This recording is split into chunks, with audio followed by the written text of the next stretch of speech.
வேண்டாம். இது ஏமாத்துகின்ற தலைவர்கள் நிறைய பேர் இருக்கிறாங்க. நான் போனா ஜெயிச்சிருவேன், நான் இப்படி இருக்கேன் அப்படின்னு. தயவு செய்து நம்ப வேண்டாம். சட்டம் இல்லாத வரை உச்ச நீதிமன்றம் அதனுடைய நிலைப்பாட்டிலே இருந்து மாறாது என்று கேட்டுக்கொண்டு விடைபெறுகிறேன். நன்றி, வணக்கம். அனைவருக்கும் திரளாக குழுமிருக்கிற சகோதரன் தயவு செய்து இந்த பக்கம் வந்துருங்க. அப்படியே இந்த பக்கம், வடக்கு பக்கம் வாங்க. வடக்கு பக்கம் இந்த லெஃப்ட் சைட்ல அந்த சேர் இருக்குல்ல, அந்த வழி மட்டும் சேர் இருக்குது தம்பி, அது வழி விடுங்க. கொஞ்சம் எழுதுங்க. அந்த சேர் இந்த லெஃப்ட் சைட்ல போடுங்க. இந்த ரைட் சைட்ல வாங்க. எல்லாருமே கொஞ்சம் காலியா இருக்குது இடம். இந்த பக்கம் வழி விடுங்க. இந்த பக்கம் வழி விட்டுருங்க. அப்ப கொஞ்சம் வழி விட்டுருங்க. கொஞ்சம் அப்படி போயிடுங்க, ஃப்ரண்ட்டுக்கு போயிடுங்க. ஆனால் அந்த சேர் எடுத்துருங்க, கொஞ்சம் பின்னாடி போட்டுருங்க. இந்த ஸ்டேஜுக்கு முன்னாடி நல்லா கிளியராக வழி விடுங்க. அதெல்லாம் கொஞ்சம் எழுதுங்க. அதெல்லாம் கொஞ்சம் அட்ஜஸ்ட் பண்ணி அப்படி போட்டுருங்க. இப்போ லெஃப்ட் சைடு கொஞ்சம் அப்படி வழி விட்டுருங்க. லெஃப்ட் சைடில் இருக்கிறவங்கள ரைட் சைடில் வாங்க. நிறைய இடம் இருக்குது, வாங்க. இந்த தயவு செய்து வாங்க. அப்படியே முன்னாடி போயிடுங்க. முன்னாடி கொஞ்சம் முன்னாடி போயிடுங்க. சேர் இருக்குது பாருங்க. அப்படியே போட்டு உட்காந்து அப்படி போங்க. தலைவர் வருவதற்கு தயவு செய்து இருபுறமும் வழி விட்டு தலைவர் வருவதற்கு நீங்கள் ஒத்துழைப்பு நல்குமாறு உங்களை கேட்டுக்கொண்டு, அடுத்தபடியாக இந்த கூட்டத்தை பார்க்கும் பொழுது இந்த படை போதுமா, இன்னும் கொஞ்சம் வேண்டுமா, இந்த படை போதுமா, இன்னும் கொஞ்சம் வேண்டுமா என்கிற அளவிலே புரட்சி பாரத சொந்தங்களுக்கு அன்போடு கேட்டுக்கொள்கிறேன். தலைவர் வர இருக்கிற காரணத்தினால் தயவு செய்து திரளாக குழுமி இருக்கிற தயவு செய்து ஒன்றும் வேணாம், காவல்துறைக்கு ஒத்துழைப்பு நல்கி ஆர்ப்பாட்டத்தினுடைய தலைமை படைப்பு ஏற்று சிறப்பான தண்டனையுடன் நிகழ்த்த வருகிற ஆற்றமிக்க தலைவர் அருமையண்ணன் ஜெகன்மூர்த்தியார் அவர்களே, டாக்டர் ஜெகன்மூர்த்தியார், டாக்டர் ஜெகன்மூர்த்தியார், இளம் புரட்சியாளர் ஜெகன்மூர்த்தியார், இளம் புரட்சியாளர் ஜெகன்மூர்த்தியார், தாழ்த்தப்பட்ட மக்களின் ஒரே தலைவர் ஜெகன்மூர்த்தியார், தாழ்த்தப்பட்ட மக்களின் ஒரே தலைவர் ஜெகன்மூர்த்தியார், ஒடுக்கப்பட்ட மக்களின் ஒரே தலைவர் ஜெகன்மூர்த்தியார், ஒடுக்கப்பட்ட மக்களின் ஒரே தலைவர் ஜெகன்மூர்த்தியார், இனமான போராளி ஜெகன்மூர்த்தியார், உண்மையான களப்போராளி ஜெகன்மூர்த்தியார், உண்மையான களப்போராளி ஜெகன்மூர்த்தியார், ஆற்றமிக்க தலைவர் ஜெகன்மூர்த்தியார், இளம் புரட்சியாளர் ஜெகன்மூர்த்தியார், இளம் புரட்சியாளர் ஜெகன்மூர்த்தியார்.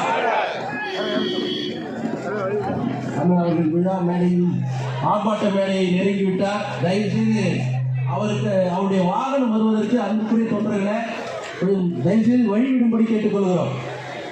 அண்ணன் அவருடைய வாகனம் விழா மேடையை நெருங்குவதற்கு வாய்ப்பை ஏற்படுத்தி இருவர் மாற்று துறைகளில் இருக்கிற நபர்கள், அதற்கு தகுதி வாய்ந்த மாற்று துறையில் இருக்கிற நபர்களுக்கு டிரான்ஸ்ஃபர் கொடுத்து இந்த சீட்டை ஃபில்அப் பண்ணலாம். அதே போலவே இந்த துறையில் இருக்கிற நபர்களுக்கு ப்ரொமோஷன்ஸ் கொடுத்து பை ப்ரொமோஷன்ஸ் இந்த சீட்டை ஃபில் பண்ணலாம் அப்படின்னு அதே ஆக்ட்ல இருக்கு. ஆனா அரசாங்க அதிகாரி என்ன சொல்றான், 2 முறை ரெக்ரூட்மெண்ட் பண்றான். இந்த ரெக்ரூட்மெண்ட்ல அந்த பதவிக்கான ஆட்கள் கிடைக்காத பட்சத்துல சப்ஸ்டிடியூட் 3 இயர்ஸ்ல எந்த விதமான ரெக்ரூட்மெண்ட்டும் வைக்கிறது இல்லை, எந்த விதமான அந்த டிபார்ட்மெண்ட்டுக்கு ப்ரொமோஷன்ஸ் கொடுக்குறது இல்லை, வேற டிபார்ட்மெண்ட் டிரான்ஸ்ஃபர் பண்ணி இந்த சீட் ஃபில் பண்ணாங்க. 4 வருஷம் அப்படியே வச்சிருந்து என்ன பண்றாங்க, டி ரிசர்வேஷன் ஆக்கி லேப்ஸ் ஆயிடுச்சு அந்த போஸ்டிங் சொல்லி எல்லாத்தையுமே மூடி மறைச்சிடலாம். ஸோ அது போல ஒரு மிகப்பெரிய பின்னடைவை இந்த சமூகம் சந்திக்கிறது என்பதை நாம் உணர வேண்டும். இது இந்த அரசு துறை பணியில சேரக்கூடிய வாய்ப்பை பெறுகிற முழுக்க தலித் இளைஞர்கள் இதை மிகப்பெரிய இழப்பை நாம் சந்திக்க வேண்டியிருக்கிறது. இது இப்போ இருக்க தமிழக அரசினுடைய நிலைப்பாடு என்ன என்பதை வலியுறுத்தித்தான் நாம் இந்த கவன ஈர்ப்பு ஆர்ப்பாட்டத்தை ஏற்படுத்தியிருக்கிறோம். இந்த தமிழக அரசை பொறுத்தவரை என்ன ஆச்சுன்னா, அன்பு தாய்மார்கள, நான் என்னாலும் போட்டி வழங்கக்கூடிய பூவையாரின் உடன்பிறப்புக்கிறார் என் உயிர் மூச்சால் சுவாசித்துக் கொண்டிருக்கிற இந்த கூட்டங்கள் அனைவருக்கும் மாலை வணக்கத்தை நான் உரித்தாக்குகிறேன். இன்றைய தமிழகத்தினுடைய மாண்புமிகு முதல்வர் அவர்கள் தேர்தலின் போது பல வாக்குறுதிகளை கொடுத்தார்கள். அதில் ஒன்று 275வது வாக்குறுதி என்னவென்று சொன்னால், நாங்கள் ஆட்சிக்கு வந்தவுடன் SC/ST மக்களுக்கான 10,000க்கும் மேற்பட்ட காலி பணியிடங்களை நாங்கள் நிரப்புவோம் என்று வாக்குறுதி கொடுத்தார்கள். ஆனால் 3.5 ஆண்டுகள் ஓடிவிட்டது. இதுவரைக்கும் எந்த நடவடிக்கையும் இல்லை. இன்னும் 18 மாத காலம் தான் இருக்கின்றது சகோதரர். அதை 6 மாத காலம் வருகின்ற சட்டமன்ற தேர்தல் குறித்து ஓடிவிடும். அப்படி என்று சொன்னால் 12 மாத காலம் தான் இருக்கின்றது. இந்த 12 மாத காலத்திற்குள் இந்த 10,000 காலி பணிகள் எப்பொழுது நிரப்புவீர்கள் என்பதுதான் புரட்சி பாரதிய கேள்வி. சகோதரரே, சட்டமன்றத்தினுடைய தலைவர் ஜெகன்மோகன் அவர்கள் கேள்வி எழுப்பினார், குரல் எழுப்பினார். நாங்கள் ஆட்சிக்கு வந்தால் 10,000 காலி பணிகளை உடனடியாக நிரப்புவோம் என்று சொன்னீர்கள். ஆனால் 2 ஆண்டுகள் ஓடிவிட்டது. இன்னும் எந்த நடவடிக்கையும் இல்லை. ஆனால் இந்த தாழ்த்தப்பட்ட பழங்குடியின மக்களை இந்த அரசு வங்கிக்கிறது என்று கேள்வி எழுப்பினார். அதற்கு பிறகு இந்த அரசு ஒரு அரசாணை வெளியிட்டது, நிரப்புகிறோம் என்று. ஆனால் அதற்கு பிறகு எந்த நடவடிக்கையும் இல்லை சகோதரர். அப்படி என்று சொன்னால் இந்த அரசு இந்த தாழ்த்தப்பட்ட பழங்குடியின மக்களை வங்கிக்கிறது, ஏமாற்றிக் கொண்டிருக்கின்றது. வேலை வாய்ப்பில் மட்டும் ஏமாற்றவில்லை, எல்லா துறையிலும் எல்லா வகையிலும் எல்லா நிலையிலும் இந்த தாழ்த்தப்பட்ட பழங்குடியின மக்களை வஞ்சித்துக் கொண்டிருக்கிறது இந்த திராவிட மாடல் அரசு. இந்த ஆட்சிக்கு பேர் திராவிட மாடல் ஆட்சி என்று சொல்லுகிறார்கள். இந்த திராவிட மாடல் ஆட்சியிலே தான் இந்த தாழ்த்தப்பட்ட மக்களுக்கு தினந்தோறும் பல கொடுமைகளும் பல இன்னல்களும் பல அவமானங்களும் பல அச்சுறுத்தலும் நடைபெற்றுக் கொண்டிருக்கின்றது.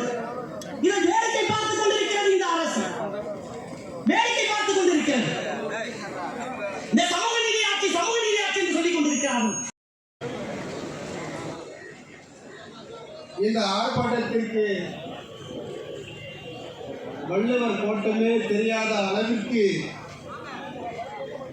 எந்த ஒரு அரசியல் கட்சியும் இது போன்ற ஒரு ஆர்ப்பாட்டத்தை இந்த இடத்துல பண்ணாத அளவிற்கு இன்றைக்கு புரட்சிகரமாக இந்த ஆர்ப்பாட்டத்தை நடத்துகிறது.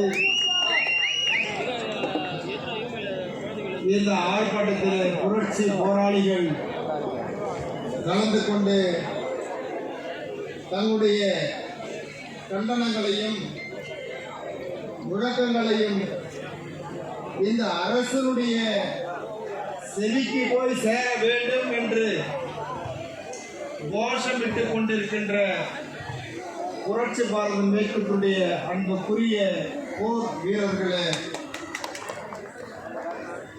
உங்கள் அனைவருக்கும் என் மாலை நேர வணக்கம்.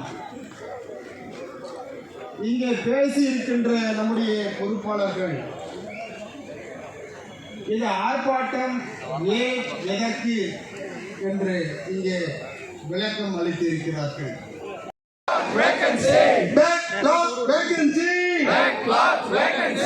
என்ன வாட்சி எங்கே போச்சு? பதில் சொல்லு, பதில் சொல்லு, பதில் சொல்லு, பதில் சொல்லு. திமுக அரசே பதில் சொல்லு, திமுக அரசே பதில் சொல்லு. திமுக தேர்தல் அறிக்கை, திமுக தேர்தல் அறிக்கை. வாக்குறுதி 275 எங்கே போச்சு? எங்கே போச்சு? எங்கே போச்சு? எங்கே போச்சு? அரசாணை 32 அரசாணை 32 வெளியிட்ட பின்னாலும் நிரப்பப்படாதது ஏன்? ஏன் நிரப்பப்படாதது ஏன்? ஏன்? பதில் சொல்லு, பதில் சொல்லு, பதில் சொல்லு, பதில் சொல்லு. திராவிட மாடலை பதில் சொல்லு, திராவிட மாடலை பதில் சொல்லு. 3.5 ஆண்டுகள் ஆகிய போதும், 3.5 ஆண்டுகள் ஆகிய போதும், 3.5 ஆண்டுகள் ஆகிய போதும், 3.5 ஆண்டுகள் ஆகிய போதும் நிரப்பப்படாதது ஏன்? ஏன் நிரப்பப்படாதது ஏன்? ஏன்? போராடும், போராடு, போராடு, போராடு, அநீதி இயக்க, அநீதி இயக்க, அநீதி இயக்க. தயார் இல்லை, தயார் இல்லை, தயார் இல்லை, தயார் இல்லை. அநீதி இயக்க தயார் இல்லை, அநீதி இயக்க தயார் இல்லை. மட்ட மேஜை மாநாட்டில், மட்ட மேஜை மாநாட்டில் பாபா சாஹேப் அம்பேத்கர், பாபா சாஹேப் அம்பேத்கர் போராடி பெற்று தந்த, போராடி பெற்று தந்த இடஒதுக்கீட்டு உரிமைகளை, இடஒதுக்கீட்டு உரிமைகளை காத்திடுவோம், காத்திடுவோம், காத்திடுவோம், காத்திடுவோம். விடமாட்டோம், விடமாட்டோம்.